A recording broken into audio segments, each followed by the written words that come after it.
YouTube, and welcome to a 27 degree, Thursday, March 19th.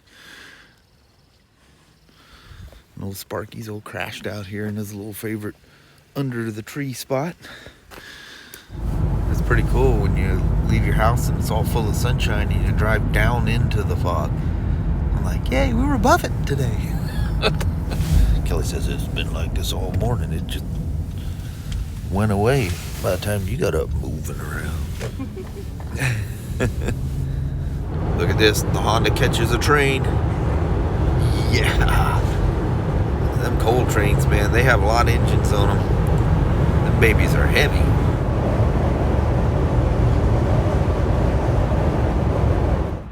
Whoa there, little woman. It's a little man.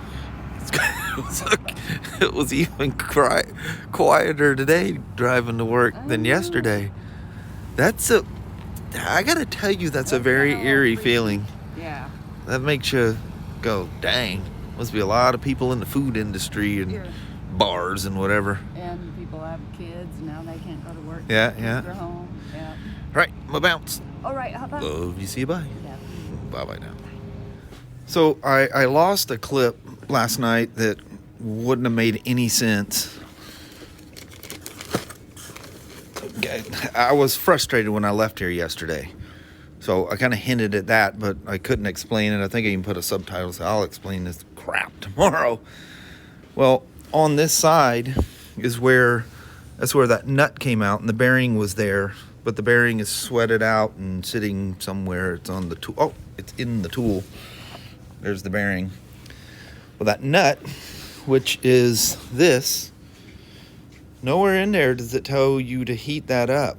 That is like bearing Loctite. Well, 3 of us down here, my son, Jeremy Coffey, our AMA road racer guy that works with us up there, all 3 of us, the end result was it rounded it off. Now, all that mauling is from me knocking it out. So I got it up to like 130 degrees Celsius and finally got the Loctite to melt. Now the tool that pulls that bearing off, we don't have it. After all this, I'm missing a tool. So another day of frustrations, but I'm not letting it get to me today at all. I had to build this tool out of a combination of a Indian tool, Honda tool, BMW tool, and a BRP tool. That's the only BMW tool. This is something that we should have had years ago, but we've only been a dealer for 3 or 4 years, and that tool is no longer available. And what that's for is sweating the bearing or the gear stack off of this thing. So this is the one gear that's getting replaced, and then the dogs there, that gets replaced. Those that's right there. I don't know where the gear's at. It's over here somewhere. But oh, idiot! It's on the shaft already. This does not have to be sweated on. This one rides in a needle bearing using some special BRP grease. This is my second attempt at sweating this back on at 100 degrees Celsius. This should just go and just fall down.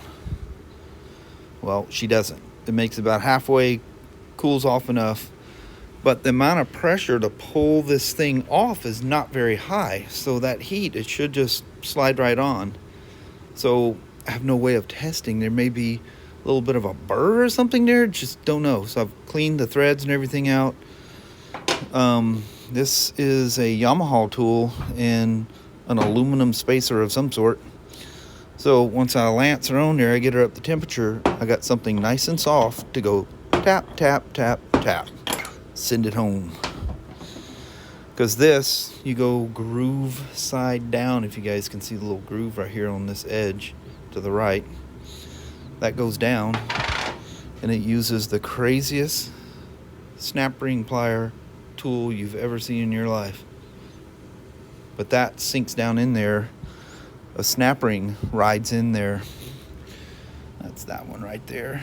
You see, So that sneaks in and allows it to go inside that divot, but yet click into the retainer there. And everybody lives in a happy little home. So day 4, and this is all I've done. I have, like, wasted my life with this thing. But yeah, I'm in good spirits about it today. Why, looky there. I still have to use that special tool to sweat the new bearing in, but that transmission set, the parts of the recall are done. Now I have the 3 updated shift forks to put in and reassemble everything.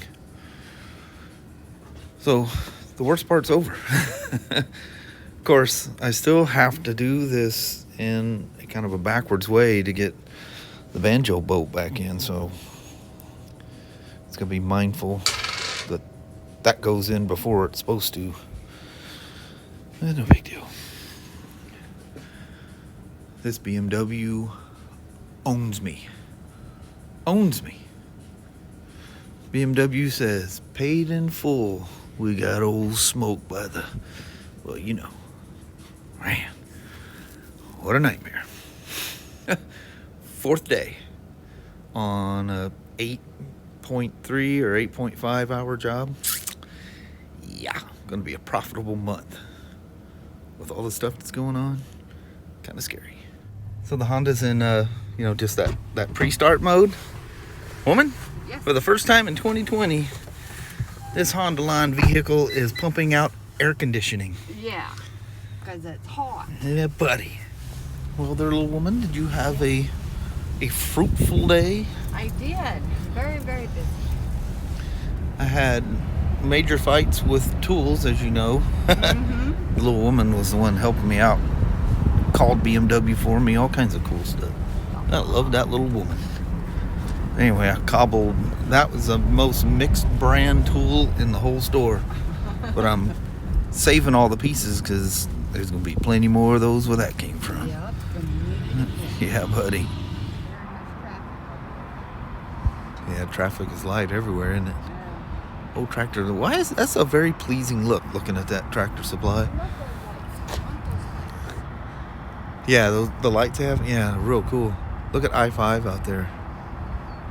I mean, this is like Sunday morning looking. Oh yeah, you should hear that freeway rushing. Look at all them Amazon trailers. This is only half of it. It goes all the way back to them trees you can see back there.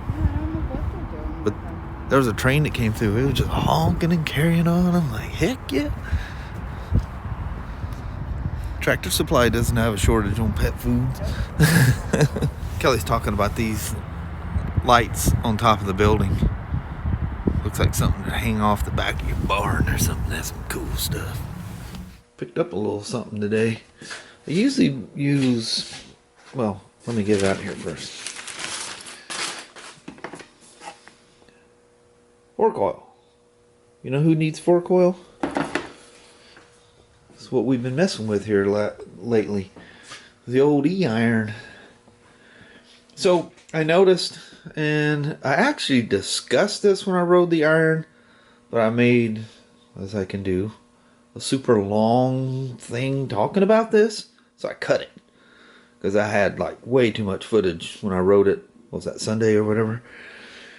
So when I was doing the alignment there, I noticed that I'd sit on the bike and load the bike, and you kind of jig around a little bit to let the suspension settle.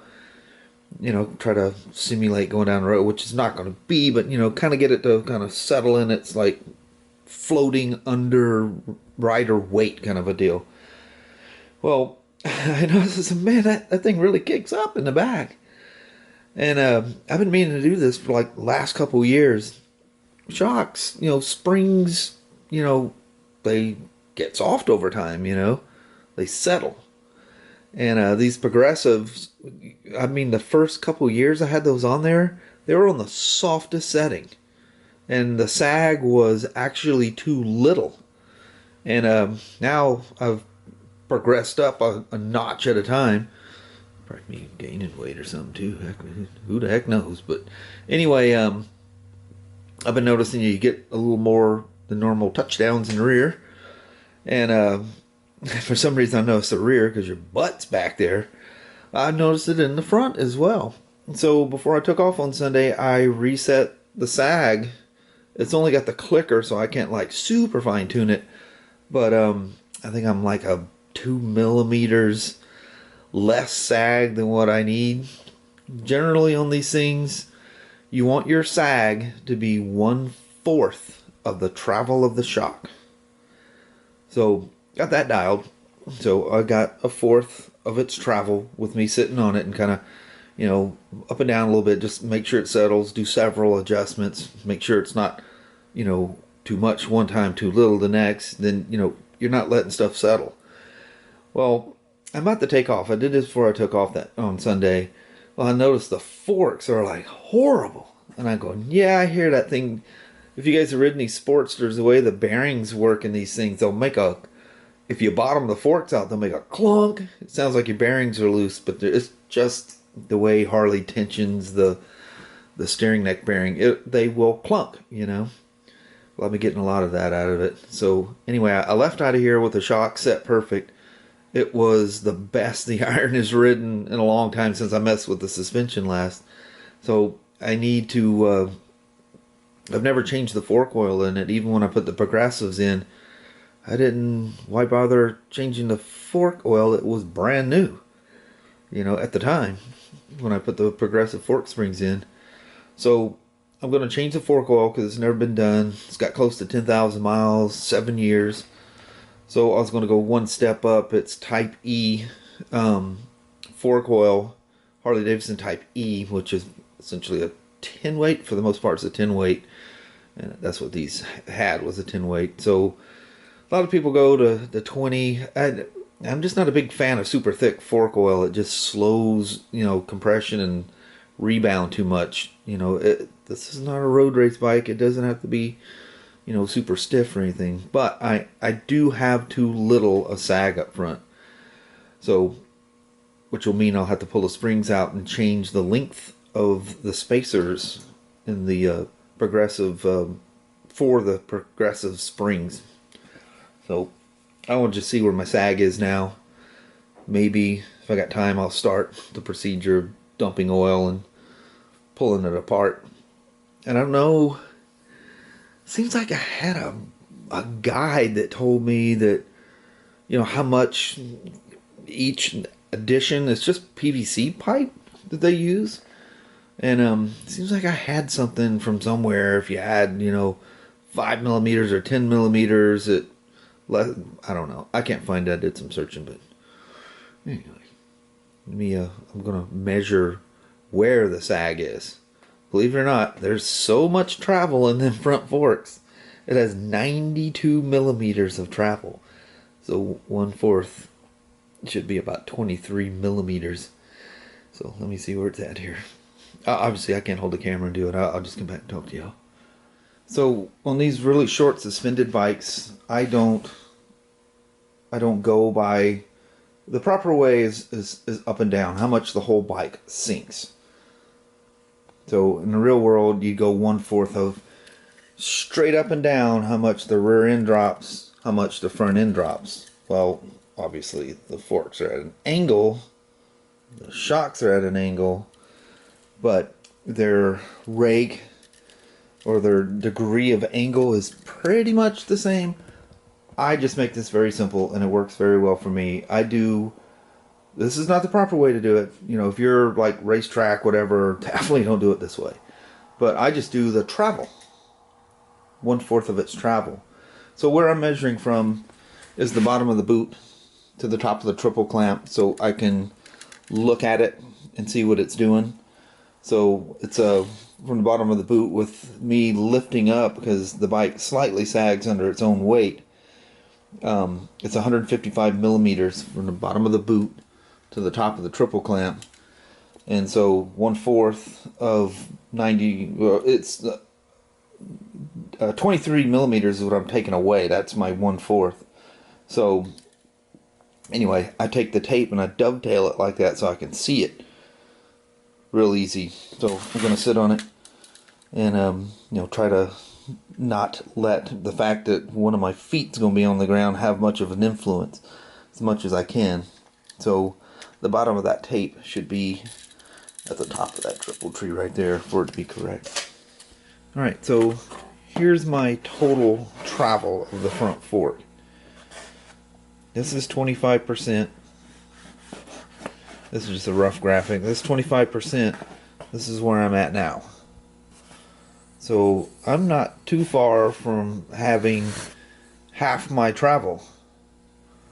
So I need to add spacers to increase this to be so that my ride height reaches 25% of the total travel of the fork. So with that, I'll take it apart.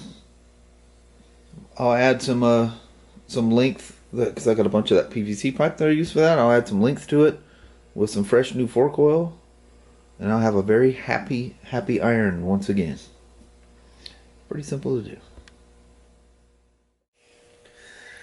Well, hello there, YouTube. Man, what day? Actually, it was a good day. I fought with that dadgum BMW again. That's all right. I'm on the winning end now. Yeah, it's on the uphill Yeah, side. I got you whooped now. It whooped me, but good. That's all right. We got so many of those to do. Let's just get all the BS that we got to figured out now. Yep. First one's a little guinea pig. Oh yeah, and I'm the guinea pig to do the first guinea pig. That's all right. It's better than like Kurt. That'd be bad for him to have to deal with that. You know, that could be painful. Mm-hmm. But he'll get his fair share. Oh yeah. But I'll be able to, you know, help him through it instead of him going through blind. Like I mean, there's nobody to help me. I just got the manual and the procedure, and off you go. But and they leave out details. there's always something, yeah. Yeah. Little things that, yeah, they can definitely leave out details that can leave you in the lurch. Yep, going. Like, come on, you know, you got to figure it out for yourself. But anyway, the little woman says, "We gotta make this quick. I'm starving. I got dinner on the table." I know, I'm hungry. She says, "I'm hungry, little girl." All right. Alrighty, thank you guys so much for watching. We really do appreciate it. We will talk to you tomorrow. Same smoke time, same smoke channel. Don't forget to give her a thumbs up, and you guys have an amazing Friday or Saturday. Yeah, tomorrow's Friday. Not only is it Friday, but it's the first day of spring. Yeah. It's here. It's here. It's actually kind of been here, but yeah, it's officially here now. Yeah. Ah, dang. All right. I reckon we'll talk to you all then. Yep, see you in the morning. All right, see you then. You guys take care. You betcha. Thanks for watching.